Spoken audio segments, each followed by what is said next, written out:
உங்களின் இயேசு கிறிஸ்து நாமத்தில் அன்புடன் இந்த காலை ஜெபத்திற்கு வரவேற்கிறோம். ஆர்வமாக ஜெபம் செய்யும். அதிகமாக நேசிக்க நல்ல ஆண்டவரை இந்த கால வேலைக்காக நன்றி செலுத்துகிறோம். ஒவ்வொரு நாளும் அப்பா காலைதோறும் எழுப்பி இது கொடுக்கிற பலத்துக்காக சுகத்துக்காக நன்றி செலுத்துகிறோம். வழிநடத்துவதற்காக நன்றி செலுத்துகிறோம். இந்த நாளிலும் அப்பா எங்களை முற்றுமாய் உன்னை கரத்தில் அர்ப்பணிக்கிறோம். நாள் முழுவதும் ஆண்டவை எங்களை பொறுப்படுத்திக் கொள்ளும்படி எங்களை வழிநடத்தும்படி எங்களை முற்றுமாய் கரத்தில் அர்ப்பணிக்கிறோம். இந்த கால வேளையில் அப்பா எழுப்பினதற்காக நன்றி. இந்த புதிய நாளை கொடுத்ததற்காக நன்றி. நாள் முழுவதும் ஆண்டவர் எங்களோடு இருக்கிறீர் என்று நாங்கள் விசுவாசத்தோடு கடந்து செல்கிறோம். உங்கள் பிரசனத்தினால் எங்களை மூடிக்கொள்ளுங்க. எங்களை தொடர்ந்து வழிநடத்துங்க. இயேசுவின் நாமத்தில் வேண்டிக் கொள்கிறோம். ஆமேன். நாம் எழுந்து நின்று முதல் பாடலாக பக்கம் 15 40 நாள் ராப்பகல் இந்த பாடலை பாடுவோம். பக்கம் 15. 40 நாள் ராப்பகல் வனவாசம் பண்ணினீர். 40 நாள் ராப்பகல் சோதிக்கப்பட்டும் வென்றீர். ஏற்றீர் வெயில் குளிரை காற்று மிருகத்துணை மஞ்சம் உமக்கு தரை கருமக்கு பஞ்சனை. உம்மை போல நாங்களும் லோகத்தை வெறுக்கவும் உபவாசம் பண்ணவும் ஜெபிக்கவும் கற்பியும். சாத்தான் சீறி எதிர்க்கும் போதேம் தேகம் ஆவியை சோர்ந்திடாமல் ஆத்தீரும் வென்றீரே நீர் அவனை. அப்போதேங்கள் ஆவிக்கும் மாசமாதானம் உண்டாம். தூதர் கூட்டம் சேவிக்கும் பாக்கியவான்கள் ஆகுவோம். கர்த்தர் கொடுப்பாராக உணர்ந்திருப்பாராக. தேவனாகிய ஆண்டவரிடத்தில் இரக்கங்களும் மன்னிப்பு உண்டு என்ற போதிலும் அவருக்கு விதமாக நாங்கள் கலகம் பண்ணினோம். ஜெபம் செய்வோம். எல்லா இருதயங்களையும் எல்லா விருப்பங்களையும் எல்லா ரகசியங்களையும் அறிந்திருக்கிற சர்வ வல்லமுள்ள தேவனே, நாங்கள் தேவனிடத்தில் பரிபூர்ணமாய் அன்பு கூறவும் உமது பரிசுத்த நாமத்தை உத்தமமாக மேம்படுத்தவும் எங்கள் கர்த்தராகிய இயேசு கிறிஸ்து நிமித்தம் உமது பரிசுத்த ஆவின் ஏவுதலால் எங்கள் இறுதி சிந்தனைகளை சுத்தம் பண்ணியறலும். ஆமீன். 2 கால ஜெபம். சர்வ வல்லமையுள்ள தீய பராபரனே, தேவரீர் கிறிஸ்துவில் ஒன்றையும் பகையாதவரும் தங்கள் பாவ நிமித்த மனசாப்பிடுற யாவருக்கும் மன்னிக்கிறவருமாய் இருக்கிறீர். எங்களுடைய பாவங்களை குறித்து நாங்கள் துக்கித்து புலம்பி என் நிர்பாக்கியத்தை அறிக்கையிட்டு சம்பூர்ண இரக்கமுள்ள தேவரிடத்தில் குறைவற்ற பாவ விமோசனத்தையும் மன்னிப்பையும் பெறத்தக்கதாக எங்களுக்குள் நிறுகொண்ட புதிதான இருதயத்தை சிருஷ்டிக்க வேண்டும் என்று எங்கள் கர்த்தராகிய இயேசு கிறிஸ்து மூலமாய் வேண்டிக் கொள்கிறோம். ஆமீன். இந்த வாரத்துக்கான சுருக்க ஜெபம். எல்லாம் வல்ல கடவுளே, மிகுந்த அன்புள்ள குமாரன் மகிழ்வடையும் முன் முதலில் பாடுபட்டு மகிழ்வினுள் பிரவேசிக்கும் சிலுவின் மரணத்தை உத்தரித்தாரே. நாங்கள் சிலுவின் பாதையில் நடந்து அது ஜீவனுக்கும் சமாதத்திற்கும் வழி என்பதை கண்டுகொள்ள இரக்கமாய் கிருபை செய்துள்ள வேண்டும் என்று எங்கள் ஆண்டவராகிய இயேசு கிறிஸ்துவை முன்னிட்டு வேண்டிக் கொள்கிறோம். ஆமீன். அமருங்கள். வேத பாடம் வாசிப்போம். சங்கீதம் 56. இந்த குறிக்கப்பட்ட சங்கீதம் 56. சங்கீதம் 56. Psalm 56. Psalm 56. சங்கீதம் 56. பெலிஸ்தர் தாவீதை காத்தூரில் பிடித்தபோது யோனாத் ஏலம் ரீகோகிம் என்னும் வாத்தியத்தில் வாசிக்கும்படி தாவீது பாடி ராக தலைவனுக்கு ஒப்புவித்த மிக்தம் என்னும் சங்கீதம். வசனம் 1.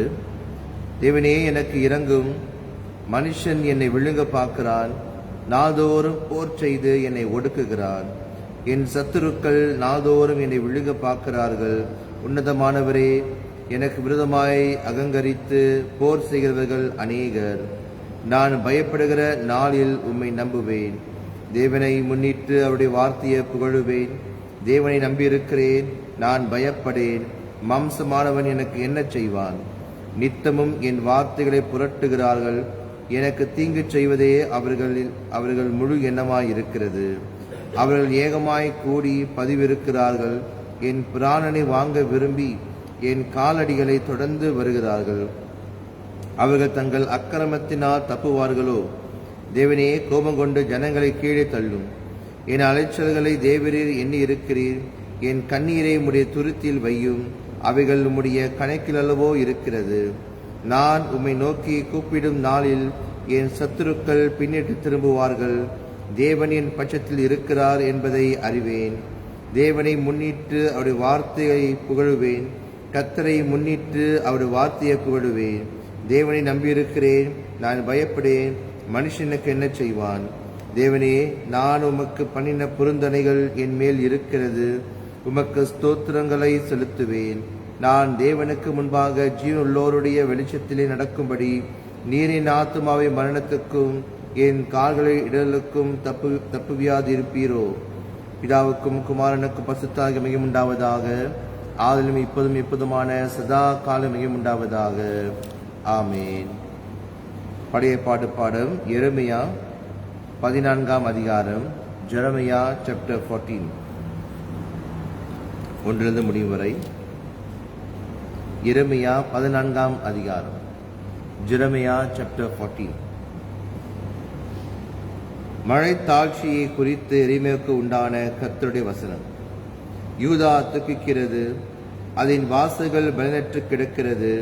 தரை மட்டும் குனிந்து கரி கருத்து திரிகிறார்கள். எருசலேமின் கூக்குரல் எழும்புகிறது. அவர்களில் பிரபலமானவர்கள் தங்கள் சிறுவர்களை தண்ணீருக்கு அனுப்புகிறார்கள். இவர்கள் பள்ளங்களுக்கு போய் தண்ணீரை காணாமல் வெறும் பாத்திரங்களோடே திரும்பி வருகிறார்கள். வெக்கி நாணி தங்கள் தலையை மூடிக்கொள்ளுகிறார்கள். தேசத்தில் மேல் மழை இல்லாததினால் தரை வெடித்திருக்கிறது. பயிர் செய்கிறவர்கள் வெக்கி தங்கள் தலையை மூடிக்கொள்ளுகிறார்கள். வெளியின் பெண்மானும் குட்டி போட்டு புல் இல்லாததினால் அதை விட்டு ஓடிப்போகும். காட்டு கழுதைகள் மேடுகளில் நின்று வலு சர்ப்பங்களைப் போல் காற்றை உட்கொள்கிறது. புல் இல்லாததினால் அவர்களுடைய கண்கள் பூத்து போகிறது என்றார். கர்த்தாவே, எங்கள் அக்கிரமங்கள் எங்களுக்கு விரோதமாய் சாட்சியிட்டாலும் உம்முடைய நாமத்து நிமித்தம் கிருபை செய்யும். எங்கள் சீர்கேடுகள் மிகுதியாய் இருக்கிறது. உமக்கு விரோதமாய் பாவம் செய்தோம். இஸ்ரவேலின் நம்பிக்கையே, ஆபத்து காலத்தில் அது இரட்சகரே, நீர் தேசத்தில் பரதேசியைப் போலவும் தங்க இறங்குகிற வழிபோக்கனைப் போலவும் இருப்பானேன். நீர் விடாய்த்து போன புருஷனைப் போலவும் இரட்சிக்க மாட்டாத பராக்கிரமசாலி போலவும் இருப்பானேன். கர்த்தாவே, நீர் எங்கள் நடுவில் இருக்கிறவராமே. உம்முடைய நாமம் எங்களுக்கு தரிக்கப்பட்டும் இருக்கிறது. எங்களை விட்டு போகாதிரும். அவர்கள் தங்கள் கால்களை அடக்கிக் கொள்ளாமல் அலைய விரும்புகிறார்கள் என்று கர்த்தர் இந்த ஜனத்தை குறித்து சொல்லுகிறார். ஆகையால் கர்த்தர் அவர்கள் மேல் பிரியமாயிராமல் இப்பொழுது அவர்கள் அக்கிரமத்தை நினைத்து அவர்கள் பாவங்களை விசாரிப்பார். கர்த்தர் என்னை நோக்கி, நீ இந்த ஜனத்துக்கு நன்மை உண்டாக விண்ணப்பம் பண்ண வேண்டாம்.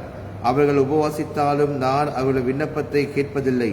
அவர்கள் தகன பலிகளையும் காணிக்கைகளையும் செலுத்தினாலும் நான் அவர்கள் மேல் பிரியமாய் இருப்பதில்லை.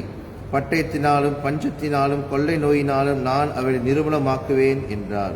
அப்பொழுது நான், கர்த்தராகிய ஆண்டவரே, இதோ நீங்கள் பட்டயத்தை காண்பதில்லை, உங்களுக்கு பஞ்சமும் வருவதில்லை. உறுதியான சமாதானத்தையே இவ்விடத்தில் உங்களுக்கு தருவோம் என்றார். எனக்கு தீர்க்கதரிசிகள் அவர்களுக்கு சொல்லுகிறார்களே என்றேன். அப்பொழுது கர்த்தரை நோக்கி, தீர்க்கதரிசிகள் என் நாமத்தை கொண்டு பொய்யாய் தீர்க்கதரிசனம் சொல்லுகிறார்கள். நான் அவர்களை அனுப்பினதும் இல்லை, அவர்களுக்கு கற்பித்ததும் இல்லை, அவர்களோடு பேசினதும் இல்லை. அவர்கள் கள்ள தரிசனத்தையும் கள்ள சகுனத்தையும் இல்லாத விசேஷத்தையும் தங்கள் இருதயத்தின் கபடத்தையுமே உங்களுக்கு தீர்க்க தரிசனமாய் சொல்லுகிறார்கள். ஆதலால் நான் அனுப்பாதிருந்தும் என் நாமத்தை கொண்டு தீர்க்க தரிசனம் சொல்லி இந்த தேசத்திலே பட்டயமும் பஞ்சமும் வருவதில்லை என்கிற தீர்க்கதரிசிகளை குறித்து, இப்படிப்பட்ட தீர்க்கதரிசிகள் பட்டயத்தாலும் பஞ்சத்தாலும் சாவார்கள். அவர்களிடத்தில் தீர்க்க தரிசனம் கேட்கும் ஜனங்களும் எருசலேமின் வீதிகளிலே பட்டயத்தாலும் பஞ்சத்தாலும் அழிந்து, அவர்களும் அவர்கள் மனைவிகளும் அவர்கள் குமாரரும் அவர்கள் குமாரத்திகளும் அடக்க பண்ணுவார் இல்லாமல் கிடப்பார்கள். அவர்களுடைய பொல்லாப்பை அவர்கள் மேல் வர பண்ணுவேன் என்று கர்த்தர் சொல்லுகிறார். என் கண்களில் இருந்து இரவும் பகலும் ஓயாமல் கண்ணீர் ஓடிக்கொண்டிருக்கும். என் ஜனம் என்கிற குமாரத்தியாகிய கன்னிகை மகாவேதனை உள்ள அடியினாலும் கொடிய காயத்தினாலும் சேதப்பட்டிருக்கிறார். நான் வெளியே போனால் இதோ பட்டயத்தால் கொல்லப்பட்டவர்கள் நகரத்தில் வந்தால் இதோ பஞ்சத்தில் வருந்துகிறவர்கள் தீர்க்கதரிசிகளும் ஆசாரியர்களும் ஒன்றும் அறியாமல் தேசத்தில் அலைகிறார்கள் என்னும் இந்த வார்த்தையை அவர்களுக்கு சொல் என்றார். யூதாவை முற்றிலும் வெறுத்தீரோ? சீயோன் உம்முடைய ஆத்மாவுக்கு அரோசிகமாயிற்றோ? நாங்கள் ஆரோக்கியம் அடையக்கூடாதபடி எங்களை ஏன் அடித்தீர்? சமாதானத்துக்கு காத்திருந்தோம், ஒரு நன்மையும் இல்லை. ஆரோக்கிய காலத்துக்கு காத்திருந்தோம், இதோ ஆபத்து. கர்த்தாவே, எங்கள் தீமையையும் எங்கள் பிதாக்களின் அக்கிரமத்தையும் நாங்கள் அறிந்திருக்கிறோம். உமக்கு விரோதமாய் பாவம் செய்தோம். உம்முடைய நாமத்து நிமித்தம் எங்களை அருவருக்காதிரும். உமது மகிமையின் சிங்காசனத்தை கனவீனப்படுத்தாதையும். எங்களோடையே உமக்கு இருக்கிற உடன்படிக்கை அபத்தமாகாதபடி எங்களை நினைத்தருளும். ஒரு ஜாதிகளுடைய வீணான தேவர்களுக்குள் மழை வருஷிக்க பண்ணத்தக்கவர் உண்டோ? அல்லது வானங்கள் தாராய் மழையை கொடுக்குமோ? எங்கள் தேவனாகிய கர்த்தராய் இருக்கிற நீரல்லவோ அதை செய்கிறவர். ஆகியால் உமக்கு காத்திருக்கிறோம். தேவரில் இவையெல்லாம் உண்டு பண்ணினீர். இது தேவனுடைய வார்த்தை. தேவனுக்கு ஸ்தோத்திரம் உண்டாவதாக. புதிய ஏற்பாட்டு பாடம் யோவான் 8ஆம் அதிகாரம், ஜான் சாப்டர் 8 வசனங்கள் 31 47. யோவான் 8ஆம் அதிகாரம் 31 47. John chapter 8 verses 31 to 47. யோவான் 8ஆம் அதிகாரம் வசனம் 31. இயேசு தம்மை விசுவாசித்த யூதர்களை நோக்கி, நீங்கள் என் உபதேசத்தில் நிலைத்திருந்தால் மெய்யாகவே என் சிஷ்யராய் இருப்பீர்கள். சத்தியத்தையும் அறிவீர்கள், சத்தியம் உங்களை விடுதலையாக்கும் என்றார். அவர்கள் அவருக்கு பிரதியுத்தரமாக, நாங்கள் ஆபிரகாமின் சந்ததியாய் இருக்கிறோம். நாங்கள் ஒரு காலம் ஒருவனுக்கும் அடிமைகளாய் இருக்கவில்லை. விடுதலை ஆவிகள் என்று நீர் எப்படி சொல்லுகிறீர் என்றார்கள். இயேசு அவர்களுக்கு பிரதியுத்தரமாக, பாவம் செய்கிறவன் எவனும் பாவத்துக்கு அடிமையாய் இருக்கிறான் என்று மெய்யாகவே மெய்யாகவே உங்களுக்கு சொல்லுகிறேன். அடிமையானவன் என்றைக்கும் வீட்டிலே நிலைத்திரான், குமாரன் என்றைக்கும் நிலைத்திருக்கிறார். ஆகையால் குமாரன் உங்கள் விடுதலையாக்கினால் மெய்யாகவே விடுதலையாவீர்கள். நீங்கள் ஆபிரகாமின் சந்ததியார் என்று அறிவேன். ஆனாலும் உங்களுக்குள்ளே என் உபதேசம் இடம் பெறாதபடியால் என்னை கொலை செய்ய தேடுகிறீர்கள். நான் என் பிதாவிடத்தில் கண்டதை சொல்லுகிறேன், நீங்களும் உங்கள் பிதாவிடத்தில் கண்டதை செய்கிறீர்கள் என்றார். அதற்கு அவர்கள், ஆபிரகாமே எங்கள் பிதா என்றார்கள். இயேசு அவர்களை நோக்கி, நீங்கள் ஆபிரகாமின் பிள்ளைகளாயிருந்தால் ஆபிரகாமின் கிரியைகளை செய்வீர்களே. தேவனிடத்தில் கேட்டிருக்கிற சத்தியத்தை உங்களுக்கு சொன்ன மனுஷனாகி என்னை கொலை செய்ய என்னை கொல்ல தேடுகிறீர்கள். ஆபிரகாம் இப்படி செய்யவில்லையே, நீங்கள் உங்கள் பிதாவின் கிரியைகளை செய்கிறீர்கள் என்றார். அதற்கு அவர்கள், நாங்கள் வேசி தனத்தினால் பிறந்தவர்கள் அல்ல, ஒரே பிதா எங்களுக்கு உண்டு, அவர் தேவன் என்றார்கள். இயேசு அவர்களை நோக்கி, தேவன் உங்கள் பிதாவாய் இருந்தால் என்னிடத்தில் அன்பாய் இருப்பீர்கள். ஏனெனில் நான் தேவனிடத்திலிருந்து வந்திருக்கிறேன். நான் சுயமாய் வரவில்லை, அவரே என்னை அனுப்பினார். நீங்கள் என் வசனத்தை நீங்கள் ஏன் அறியாமல் இருக்கிறீர்கள்? என் உபதேசத்தை கேட்க மனதில்லாது இருக்கிறதினால் அல்லவா? நீங்கள் உங்கள் பிதாவாகிய பிசாசானவனால் உண்டானவர்கள், உங்கள் பிதாவினுடைய இச்சைகளின்படி செய்ய மனதாய் இருக்கிறீர்கள். அவன் ஆதி முதற்கொண்டு மனுஷ கொலைபாதகனாய் இருக்கிறான். சத்தியம் அவனிடத்தில் இல்லாதபடியால் அவன் சத்தியத்திலே நிலைநிற்கவில்லை. அவன் பொய்யனும் பொய்க்கு பிதாவுமாய் இருக்கிறபடியால் அவன் பொய் பேசும்போது தன் சொந்தத்தில் எடுத்து பேசுகிறான். நான் உங்களுக்கு சத்தியத்தை சொல்கிறபடியினாலே நீங்கள் என்னை விசுவாசிக்கிறதில்லை. என்னிடத்தில் பாவம் உண்டென்று உங்களில் யார் என்னை குற்றப்படுத்தக்கூடும்? நான் சத்தியத்தை சொல்லி இருக்க நீங்கள் ஏன் என்னை விசுவாசிக்கிறதில்லை? தேவனால் உண்டானவன் தேவனுடைய வசனங்களுக்கு செவி கொடுக்கிறான். நீங்கள் தேவனால் உண்டாயிராதபடியினால் செவி கொடாமல் இருக்கிறீர்கள் என்றார். இது தேவனுடைய வார்த்தை. தேவனுக்கு ஸ்தோத்திரம் உண்டாவதாக. வாசித்த பாடங்களை நாம் தியானித்து பார்ப்போம். சங்கீதம் 56 இது ஒரு ஜெபம் என்று நாம் பார்க்கிறோம். ஒரு சங்கீதம் ஜெபமாய் அவர் பாடுகிறதை பார்க்கிறோம். ஆண்டவரே எங்களுக்கு இறங்குங்க அப்படி என்று தேவனை நோக்கி அவர் முறையிடுகிறார். அப்படி நான் பயப்படுற நாளில் அவனை நோக்கி நான் பார்க்கிறேன், என்னை தள்ளி விடாதீங்க, என்னை விட்டு போகாதீங்க அப்படி என்று ஒரு கதறி ஜெபிக்கிற ஒரு ஜெபமாக அதை ஏறெடுக்கிறதை பார்க்கிறோம். எரேமியா 14ஆம் அதிகாரத்திலையும் அப்படிதான் பார்க்கிறோம். இது ஒரு ஜெபமாக எரேமியா ஏறெடுக்கிறதை பார்க்கிறோம். எரேமியா மழை தாழ்ச்சியை குறித்து ஆண்டவர் பேசுகிறதை பார்க்கிறோம். மழை பெய்யவில்லை, மழை தூறல, அதனால ஜனத்துல அந்த நாட்டுக்கு தண்ணீர் இல்லாமல் மிகவும் கஷ்டப்பட்டு கொண்டிருக்கிறாங்க. அப்பொழுது அவர்கள் உணர்றாங்க, நம்மளுடைய பாவத்தினாலதான் இது நடந்துருச்சு, நம்ம பாவம் செஞ்சிட்டோம் ஆண்டுக்கு விரோதமா, ஆண்டவரே எங்களை மன்னிங்கன்னு சொல்லிட்டு ஆண்டவர்கிட்ட அவங்க ஜெபிக்கிறதை பார்க்கிறோம். ஆனா ஆண்டவர் சொல்றாரு, நீங்க விட்டு தூரம் போயிட்டீங்க, என் வார்த்தையை கேட்க மாட்டீங்க அப்படின்னு சொல்லிட்டு கண்டிப்பாய் ஆபத்து வரும் என்று ஆண்டவர் சொல்லுகிறார். அதே இடத்துல ஜனங்கள் ஆண்டவரை முறையிடுறாங்க, ஆண்டவரே எங்களை மறக்காதீங்க, எங்களை விட்டு போகாதீங்க, எங்களை தள்ளி விடாதீங்க, எங்களுக்கு இறங்குங்க அப்படி என்று ஜெபிக்கிற ஜெபமாய் இதை நாம் பார்க்கிறோம். யோவான் 8ஆம் அதிகாரத்தில் நாம் படிக்கும் பொழுது இயேசுவானவர் செவி கொடுப்பதை பற்றி மறுபடியும் பேசுகிறார். அவர் தேவனிடத்திலிருந்து வந்தவர் என்பதை ஜனங்கள் ஏற்றுக்கொள்ளவில்லை. அப்போ இயேசு சொல்றாரு, நீங்க விடுதலை ஆகணும், நீங்க எது பிடியில இருக்கிறீங்க, பாவத்தில் இருக்கிறீங்க, என் உபதேசத்தை கேளுங்க, என் வார்த்தைக்கு செவி கொடுங்க. நீங்க பாவம் செய்தீங்கனால் பாவத்துக்கு அடிமையா இருப்பீங்க, நீங்க ஆபிரகாம் பிள்ளையா இருக்க முடியாது, அதனால உங்களுக்கு விடுதலை தேவையா இருக்கிறது என்று இயேசு சொன்னதை ஜனங்கள் ஏற்றுக்கொள்ள முடியல. அவர்கிட்ட ஆகிய பண்றாங்க, அவர்கிட்ட விவாதம் பண்ணுறாங்க.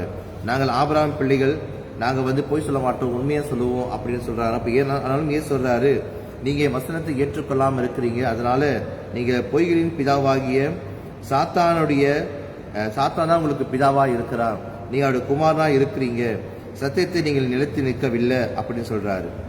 ஸோ இந்த நாள் நம்ம என்ன இதை கற்றுக்கொள்கிறோம் என்றால், சத்தியம் ட்ரூத் என்று சொல்லும் பொழுது தேவனுடைய வசனங்கள், தேவனுடைய வார்த்தைகள் சத்தியமாக இருக்கிறது. உண்மைகளை நம்ம புரிந்து கொள்ள வேண்டும். வேதத்தின் அடிப்படையில் நம்முடைய வாழ்க்கை, நம்முடைய நிலைமை எப்படிப்பட்டதாக இருக்கிறது என்று நம்ம அறிந்து கொண்டு தேவனுடைய சமூகத்தில் சேர வேண்டும் என்று பார்க்கிறோம். நாம் யாருடைய பிள்ளைகள் என்று உணர்ந்து கொள்ள வேண்டும். சில பேர் என்ன சொல்றாங்கன்னா, நாங்கள் ஆபிரகாமின் பிள்ளைகள், அதாவது நாங்கள் இந்த பிதாக்கள், எங்கள் முற்பிதாக்கள், எங்கள் தாத்தா, எங்கள் பாட்டி சொல்லிட்டு நம்ம பெருமையாக சில காரியங்களை சொல்லலாம், செய்யலாம். நான் இவருடைய பிள்ளைகள் என்று, நான் இப்படிதான் இருப்போம், நாங்கள் ஒரு நல்ல குடும்பத்தில் வந்திருக்கிறோம் அப்படின்னு நம்ம சொல்லலாம். ஆனால் இங்கே ஆண்டவர் இயேசு சொல்ற காரியம் என்னவென்றால், இது நாம் நல்ல குடும்பத்தில் வந்திருந்தாலும், நம்முடைய பிதாக்கள் நல்லவராக இருந்தாலும், நாம் எப்படி இயேசுவை ஏற்றுக்கொள்கிறோம், இயேசுடைய வார்த்தையை ஏற்றுக்கொள்கிறோம், எப்படி இயேசுவை விசுவாசிக்கிறோம் என்று நம்ம ஆழ்ந்து பார்க்க வேண்டும். இயேசு சொல்றார் வசனம் 31, யோவான் 8:31, நீங்கள் என் உபதேசத்தில் நிலைத்திருந்தால் மெய்யாகவே என் சிஷ்யராய் இருப்பீர்கள். இந்த இயேசுடைய உபதேசம் என்னது? இயேசு என்ன கற்றுக் கொடுத்திருக்கிறாரு? இயேசுடைய போதனைகள் என்னது? என்ன டீச்சிங் நம்ம இயேசுவிடம் நம்ம கற்றுக்கொண்டிருக்கிறோம்? அதுல நிலைத்திருக்க வேண்டும் என்று அவர் விரும்புகிறார். பழைய ஏற்பாடுல ஜனங்கள் அது நிலைத்திராமல் பொய்யை நம்பி அவர்கள் வாழ்ந்து கொண்டிருந்தார்கள். சமாதானம் என்று சொல்ல தீர்க்க தரிசனங்களை அவர்கள் ஏற்றுக்கொண்டார்கள். ஆபத்து வரும் என்று எரேமியா சொல்கிற வார்த்தைகளை ஏற்றுக்கொள்ளவில்லை. அப்படின்னா ஜனங்கள் நல்ல வார்த்தைகளை, அவளுக்கு காதுக்கு இனிமையான வார்த்தைகளை, அவளுக்கு ஏற்ற காரியங்களை விரும்புகிறார்களே தவிர, ஆண்டவர் சொல்லுகிற எச்சரிக்கை, ஆண்டவர் சொல்லுகிற சத்தியம், ஆண்டவர் சொல்லுகிற முக்கியமான வசனங்களை, வார்த்தைகளை ஏற்றுக்கொள்ள மறுக்கிறார்கள் என்று நாம் பார்க்கிறோம். இதனால் நாம் எதை ஏற்றுக்கொள்கிறோம், எதை நம்ம அதிகமாக கேட்க விரும்புகிறோம்? ஆசீர்வாதமான பிரசங்கத்தை கேட்க விரும்புகிறோமா, அல்லது அழகாய் பேசுகிற வார்த்தையை ஏற்றுக்கொள்ள விரும்புகிறோமா, அல்லது தேவனுடைய வார்த்தை எப்படி வந்தாலும் தேவனுடைய வார்த்தை நம்ம சுட்டி காட்டும் பொழுது, தேவனுடைய வார்த்தை நம்மளை எச்சரிக்கும் பொழுது, தேவனுடைய வார்த்தை நம்மை சரிப்படுத்தும் பொழுது, தேவனுடைய வார்த்தை நமக்கு ஒரு ஆபத்து வருகிறது என்று சொல்லும் பொழுது நாம் அதை ஏற்றுக்கொள்கிறோமா, அல்லது அதை புறக்கணிக்கிறோமா, அதை நம்ம கேட்காமல் இருக்கிறோமா என்று நம்ம ஆராய்ந்து பார்க்க வேண்டும். இந்த கால வேளையில் நம்ம ஆராய்ந்து பார்ப்போம். தேவனுடைய வார்த்தையை நம்ம கேட்கிறோம், ஆனால் என்ன வார்த்தை கேட்க நம்ம ஆசைப்படுகிறோம்? ஆண்டவர்கிட்ட இருந்து ஆண்டவர் சொல்ல நல்ல வார்த்தையில மட்டும் ஜனங்கள், தீர்க்கதரிசிகள் சொல்ற வார்த்தைகள், அல்லது பிரசங்கியார் சொல்ற வார்த்தைகள், அல்லது ஒரு பாஸ்டர் பிரசங்கம் பண்ணும் பொழுது நல்ல வார்த்தைகள், சுகமான வார்த்தைகள், நம்ம காதுக்கு இனிமையான வார்த்தைகளை மட்டும் கேட்க விரும்புகிறோமா, அல்லது ஆண்டவர் கொடுக்கிற எச்சரிக்கை, வார்னிங், ஆண்டவர் கொடுக்கிற வழிநடத்தல் வார்த்தைகள், ஆண்டவர் சரிப்படுத்த சொல்லுகிற வார்த்தைகள் நம்ம அதை கேட்க மறுக்கிறோமா? அப்ப நல்ல வார்த்தையில மட்டும் கேட்க நினைக்கும் பொழுது அவளுக்கு பிடிக்காத வார்த்தைகள், அவளுக்கு பாவத்தை குறித்து கண்டித்து உணர்த்தும் வார்த்தை வரும் பொழுது அவன் காதை மூடிக்கொள்கிறார்கள். அதாங்க பார்க்கிறோம். பழைய ஏற்பாடிலையும் பார்க்கிறோம், புதிய ஏற்பாடிலையும் அது இயேசுவோட வார்த்தையிலே கேட்க மறுக்கிறார்கள் என்று நாம் பார்க்கிறோம். கேட்க மறுத்துட்டு தன் சொந்தத்திலிருந்து சொல்ற பொய்யை நம்புறாங்க. சாத்தான செய்வானா, தன் சொந்தத்திலிருந்து பொய்யை சொல்லுவானா. அவன் சத்தியம் 44 சத்தியம் அவனிடத்தில் இல்லாதபடினால் அவன் சத்தியத்திலே நிலை இருக்கவில்லை.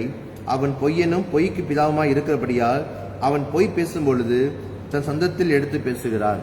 அப்பனா ஆண்டெடுத்து வராத வார்த்தைகள் சொந்தத்தில் பேசுகிற வார்த்தையாய் மாறிவிடுகிறது. இது தேவனுடைய வார்த்தை. இயேசுவானவர் நமக்கு வந்திருக்கிறார். வேதம் தேவனுடைய வார்த்தையாய் இருக்கிறது. எப்படி தேவனுடைய வார்த்தையை வாசித்து எல்லா வசனங்களையும் நம்ம ஏற்றுக்கொள்கிறோம். எல்லா வசனங்களும் நமக்கு ரட்சிப்புக்கு ஏற்ற வசனங்களா இருக்கிறது. ஒவ்வொரு வார்த்தை மூலம் தேவன் நம்மோடு பேசுகிறார். ஒவ்வொரு வார்த்தை மூலம் ஆண்டு நம்மை கண்டிக்கிறார், நம்மை சரிப்படுத்துகிறார் என்று நாம் ஏற்றுக்கொண்டு நாம் நடக்கும் பொழுது கண்டிப்பாக நம்முடைய வாழ்க்கை ஆசீர்வாதமாக இருக்கும். ஜெபம் செய்வோம். அதிகமாக நேசிக்க நல்ல ஆண்டவரே, அப்பா, நீர் கொடுக்கிற வார்த்தைகளுக்காக நன்றி செலுத்துகிறோம். வேதத்தில் நாங்கள் வாசிக்கிற வார்த்தை மூலியமாக எங்கள் வாழ்க்கை நாங்கள் சரிப்படுத்த, உமக்கு பிரியமில்லாத காலை விட்டு விலக, நீர் அருவருக்கிற காரியங்களை விட்டு விலக எங்களுக்கு கற்றுத்தருமா ஜெபிக்கிறோம். உங்களுடைய வார்த்தையை நாங்கள் தியானித்து எல்லா வார்த்தையும் நாங்கள் ஏற்றுக்கொண்டு எங்கள் வாழ்க்கையில அப்பா உடைய வார்த்தை நிமித்தமாக உபதேசத்தை நிலைத்திருக்கிற பிள்ளைகளாக, நீர் கற்றுக் கொடுக்கிற காரியங்களை ஏற்றுக்கொள்கிற பிள்ளைகளாக வழிநடத்துவீராக. இந்த உலக காரியங்களையும் உலகத்தில் சொல்லுகிற பொய்களையும் நாங்கள் நம்பாமல், நீர் சொல்லுகிற உண்மைகளை, நீர் சொல்லுகிற சத்தியங்களை நாங்கள் அறிந்து கொண்டு உபதேசத்தில் நாங்கள் நிலைத்து நிற்கவும், ஒரு வார்த்தை ஏற்றுக்கொள்ளவும், நீர் கொடுக்கிற வார்த்தையில் எப்படி நாங்கள் நடக்கவும், எங்கள் வாழ்க்கையை சரிப்படுத்தவும் வழிநடத்துவீராக. நீர் கண்டித்து உணர்த்தும் பொழுது அந்த சிக்ஷையை நாங்கள் ஏற்றுக்கொள்ளவும், எங்களை சரிப்படுத்தும் பொழுது நாங்கள் சரியானவர்களாய் நமக்கு ஏற்ற பிள்ளைகளாய் நாங்கள் வாழவும் வழிநடத்துவீராக. இந்த கால வேலையில் அப்பா எங்களை ஒவ்வொருமே கரத்தில் அர்ப்பணிக்கிறோம். வேலைக்கு ஆயத்தமாய் கொண்டிருக்கிறவர்கள், வேலைக்கு சென்று கொண்டிருக்கிறவர்களாக ஜெபிக்கிறோம். அவர் வேலையில ஆசீர்வதிங்க, வேலையில ஒரு உயர்வை கொடுங்க, வேலையில ஒரு பாதுகாப்பு கொடுங்க. யாருடைய தொந்தரவு வராதபடிக்கு, யாருடைய இடைஞ்சல் வராதபடிக்கு சுகமாய் வேலை செய்ய அவர் வழிநடத்துவீராக. அதே நேரத்தில் ஆண்டவரை படிக்கிற பிள்ளைகளுக்காக ஜெபிக்கிறோம். நன்றாக படித்து ஞானத்தில் நிரம்பி இருக்கவும், எங்களை பிள்ளைகள் எங்கே இருந்தாலும் அப்பா அவர்கள் முதன்மையாய் இருக்கவும், ஆசீர்வாதமாய் இருக்கவும், படிக்கிற காரியங்களை புரிந்து கொண்டு மறக்காதபடிக்கு அதை வாழ்க்கையில அதை அறிந்து கொள்ளவும் அதை வழிநடத்துவீராக. அதே போல ஆண்டவரை சிறு பிள்ளைகளுக்காக ஜெபிக்கிறோம், குழந்தைகளுக்காக ஜெபிக்கிறோம். வீட்டில் இருக்கிறவர்கள் அவர்களை தொடர்ந்து பலப்படுத்துங்க, பாதுகாத்துக் கொள்ளுங்க. வளரும் பொழுதே தேவ கிருபையில, மனுஷ தெய்வில நாளுக்கு நாள் எப்படி இயேசு விருத்தி அடைந்தாரோ அப்படி விருத்தி அடைய வழிநடத்துவீராக. வயதானவர்களுக்காக ஜெபிக்கிறோம். வீட்டில் இருக்கிறவர்கள் அப்பா ஒவ்வொருவரையும் கரத்தில் வைக்கிறோம். இந்த வயதான காலத்தில் ஆண்டவர் தாம் அவர்களை பாதுகாத்துக் கொள்ளும்படியாய், சுகத்தையும் பலத்தையும் கொடுக்கும்படியாய், அவர் நடக்கும் பொழுதும் உட்காரும் பொழுதும் படுக்கும் பொழுதும் ஒவ்வொரு நேரத்திலும் உடைய பிரசனத்தினால் அது முடிக்கொள்ளும்படி நாங்கள் ஜெபிக்கிறோம். அப்பா சுகவீனமாய் பலமாய் இருக்க நினைவு கூறுகிறோம். இந்த காலை வேலைகளின் ஜெபங்கள் யாருக்கு தேவைப்படுகிறதோ நீர் அறிவீர். ஆண்டவர் தாமே அவர்களை சுகப்படுத்தும்படியாக நாங்கள் ஜெபிக்கிறோம். அவரை தொட்டு பலப்படுத்தும்படியாக நாங்கள் ஜெபிக்கிறோம். எல்லா சுகவீனங்கள் பலவீனங்கள் அகன்று போகட்டும். ஆண்டவதாமே மனதில் சரீரத்தில் ஆத்மாவில் ஒரு சுகத்தை கொடுக்குமா ஜெபிக்கிறோம். பலவிதமான பிரச்சனைகளில் பிடிகளில் இருக்கிறவர்களுக்கு விடுதலை கொடுக்க முடியாது ஜெபிக்கிறோம். நீங்கள் வாசித்த பிரகாரமாய் சத்தியத்தை அறிவீர்கள், சத்தியம் விடுதலையாக்கும். குமாரன் விடுதலையாக்கினால் மெய்யாக விடுதலை ஆவுகின்ற சில பிரகாரமாய் அதை விடுதலையாக பெற்றுக்கொள்ளட்டும், ஒரு ரட்சிப்பை பெற்றுக்கொள்ளட்டும். அப்பா அந்த பிடியிலிருந்து, அந்த பிரச்சனையிலிருந்து, அந்த பாடுகளிலிருந்து விடுதலையாக்கப்பட ஆண்டவர் வழிநடத்துவீராக. இந்த கால வேளையில் எங்கள் ஒவ்வொருவரையும் இந்த களத்தில் வைக்கிறோம். நாள் முழுவதும் ஆண்டவர்களை அற்புதமாய் அதிசயம் நடத்தும்படியாக ஜெபிக்கிறோம். உடைய பிரசன்னம் எங்களை சூழ்ந்துகளுமாய் ஜெபிக்கிறோம். உடைய சமூகம் முன் செல்லுபடியாக ஜெபிக்கிறோம். அப்பா நான் கையிட்டு செய்ய ஒவ்வொரு வேலைகளையும் பிரயாசங்களையும் ஆண்டவர் ஆஸ்வதிக்குமா ஜெபிக்கிறோம். எங்களை தொடர்ந்து பலப்படுத்தும், எங்களை காத்துக்கொள்ளுங்க, எங்களை வழிநடத்துங்க. இயேசுவின் பரிசுத்த நாமத்தில் வேண்டிக் கொள்கிறோம். ஆமென். கர்த்தர் ஜெபத்தில் நாம் சேர்ந்து சொல்லுவோம். பரமனில் இருக்கிற எங்கள் பிதாவே, உம்முடைய நாமம் பரிசுத்தப்படுவதாக, உம்முடைய ராஜ்யம் வருவதாக, உம்முடைய சித்தம் பரமண்டத்திலே செய்யப்படுகிறது போல பூமியில் செய்யப்படுவதாக. அன்றன்றுள்ள எங்கள் அப்பத்தை எங்களுக்கு இன்று தாரும். எங்களுக்கு விரோதமாய் குற்றம் செய்தவர்களுக்கு நாங்கள் மன்னிக்கிறது போல எங்கள் குற்றங்களை எங்களுக்கு மன்னியும். எங்களை சோதனைக்கு பிரவேசிக்க பண்ணாமல் தீமையை ரட்சித்துக் கொள்ளும். ராஜ்யமும் வல்லமையும் மகிமையும் என்றென்றைக்கும் உடையவைகளே. ஆமீன். நாம் எழுந்து நின்று ஒரு பாடலை பாடுவோம். பக்கம் 24. இரத்த கோட்டைக்குள்ளே நான் நுழைந்து விட்டேன் என்ற பாடலை பாடுவோம். இரத்த கோட்டைக்குள்ளே நான் நுழைந்து விட்டேன். இரத்த கோட்டைக்குள்ளே நான் நுழைந்து விட்டேன், இனி எதுவும் அணுகாது, எந்த தீங்கும் தீண்டாது. இரத்த கோட்டைக்குள்ளே நான் நுழைந்து விட்டேன், இனி எதுவும் அணுகாது, எந்த தீங்கும் தீண்டாது. நேசரின் ரத்தம் என் மேலே நெருங்காது சாத்தான். நேசரின் ரத்தம் என் மேலே நெருங்காது சாத்தான். பாசமாய் சிலுவையில் பலியானார், பாவத்தை வென்று விட்டார். பாசமாய் சிலுவையில் பலியானார், பாவத்தை வென்று விட்டார். இரத்த கோட்டைக்குள்ளே நான் நுழைந்து விட்டேன், இனி எதுவும் அணுகாது, எந்த தீங்கும் தீண்டாது. இம்மட்டும் உதவின எபினேசரே இனியும் காத்திடுவார். இம்மட்டும் உதவின எபினேசரே இனியும் காத்திடுவார். உலகிலே இருக்கும் அவனை விட என் தேவன் பெரியவரே. உலகிலே இருக்கும் அவனை விட என் தேவன் பெரியவரே. இரத்த கோட்டைக்குள்ளே நான் நுழைந்து விட்டேன், இனி எதுவும் அணுகாது, எந்த தீங்கும் தீண்டாது. தேவனை மொழியும் மீட்புமானார், யாருக்கு அஞ்சிடுவேன். தேவனை மொழியும் மீட்புமானார், யாருக்கு அஞ்சிடுவேன். அவரே என் வாழ்வின் பலனானார், யாருக்கு பயப்படுவேன். அவரே என் வாழ்வின் பலனானார், யாருக்கு பயப்படுவேன். இரத்த கோட்டைக்குள்ளே நான் நுழைந்து விட்டேன், இனி எதுவும் அணுகாது, எந்த தீங்கும் தீண்டாது. தாய் தன் பிள்ளையை மறந்தாலும் மறவாத என் நேசரே. தாய் தன் பிள்ளையை மறந்தாலும் மறவாத என் நேசரே. ஆயனை போல நடத்துகிறீர், அபிஷேகம் செய்கின்றீர். என்னை ஆயனை போல நடத்துகின்றீர், அபிஷேகம் செய்கின்றீர். இரத்த கோட்டைக்குள்ளே நான் நுழைந்து விட்டேன், இனி எதுவும் அணுகாது, எந்த தீங்கும் தீண்டாது. மலைகள் குன்றுக விலகினாலும் மாறாதுவும் கிருபை. மலைகள் குன்றுக விலகினாலும் மாறாது உம் கிருபை அநாதி சிநேகத்தால் இழுத்து கொண்டே அனைத்து சேர்த்து கொண்டே அநாதி சிநேகத்தால் இழுத்து கொண்டே அனைத்து சேர்த்து கொண்டே இரத்த கோட்டைக்குள்ளே நான் நுழைந்து விட்டேன் இனி எதுவும் அணுகாது எந்த தீங்கும் தீண்டாது எந்த தீங்கும் தீண்டாது. ஆமாண்டவரே, இரத்த கோட்டைக்குள் எங்களை வைத்துக் கொள்கிற ஆண்டவரே நோக்கி நாங்கள் பார்க்கிறோம். உம்முடையப்பா, நீர் எங்களோடு இருப்பதனால, எங்களை நீர் மூடிக்கொள்வதனால, எங்களை அரவணைத்துக் கொள்வதனால, எங்களோடு இருப்பதனால எந்த தீங்கும் எங்களை அண்டாது, எந்த தீங்கும் எங்களை தீண்டாது நாங்கள் விசுவாசிக்கிறோம். ஆண்டவர் தாமே நாள் முழுவதும் எங்களை உடைய வழியில் நடத்துமா ஜெபிக்கிறோம். உங்கள் பிரியமான காரியங்களை செய்யவும், நாமத்தை மகிமைப்படுத்தவும், உடைய சத்தியத்தை நாங்கள் வளரவும் எங்கள் வழிநடத்துங்க. ஒவ்வொருவரையும் பொறுப்படுத்திக் கொள்ளுங்க. நாள் முழுவதும் உடைய பிரசுரத்தினால் நீங்கள் மூடிக்கொள்ளுங்க. எங்கள் ஆண்டவர் இயேசுவின் நாமத்தில் வேண்டிக் கொள்கிறோம். ஆமீன். என் ஆத்துமாவே கர்த்தரை ஸ்தோத்திரி, என் முழுவலமே பரிசுத்த நாமத்தை ஸ்தோத்திரி.